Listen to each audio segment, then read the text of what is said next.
I'm back, baby. Now, senior management has told me that I need to be more family friendly. I actually have something I need to show you to show my family friendliness. It's in here somewhere. One second, I gotta dig around here. There it is.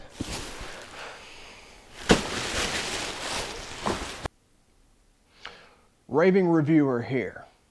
You know, when a TV series or a YouTube series runs out of ideas, they go back and revisit something. Well, folks, we're at that point. We're going to be looking at, or re-looking at, the mighty 4th Gen Camaro.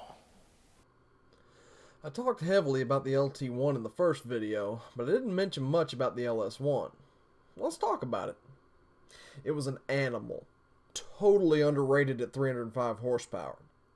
Most were putting down more than that to the rear tire, and it left just about everyone seeing its taillights. That said, this motor is far from perfect. For starters, they leak oil like they own stock in Exxon. It's usually from the oil pressure sender or rear main. Where's the oil pressure sender, you ask? Well, it's in the most stupid fucking place you could possibly put it. Behind the damn intake, which is a half a mile from the bumper and under the dash. You can't even see the damn thing, much less replace it. Better to take the intake off to get at it, because there's another issue. The knock sensors are under the intake, in a hole. Care to guess where water goes? Yeah, it runs down in the hole and rusts them out, and it gives you a lovely check engine light. Now let's move on to the most annoying thing an LS1 has to offer. The oil pickup tube O-ring. You see, GM got the bright idea to put an O-ring on the very thing that keeps your engine alive. The O-ring wears out and you lose oil pressure. All of it. Changing it is the definition of a nightmare. The oil pan has to come off. It's a 4-hour job. Good times.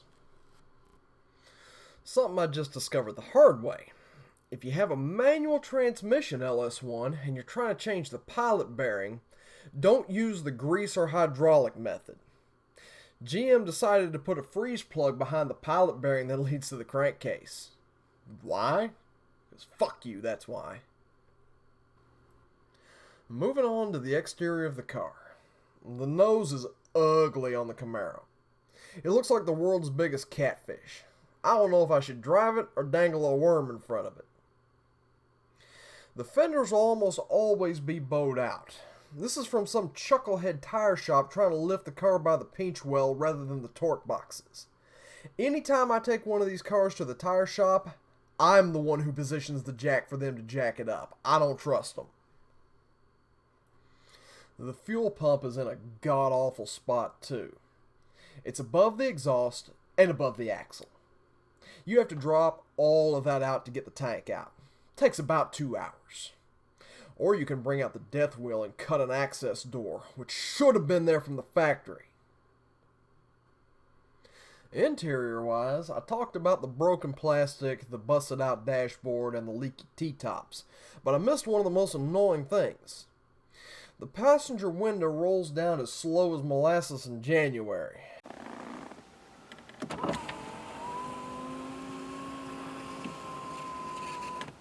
And rolls up with the speed of a stone turtle.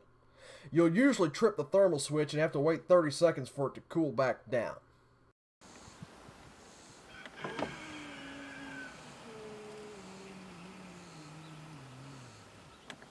Piece of shit.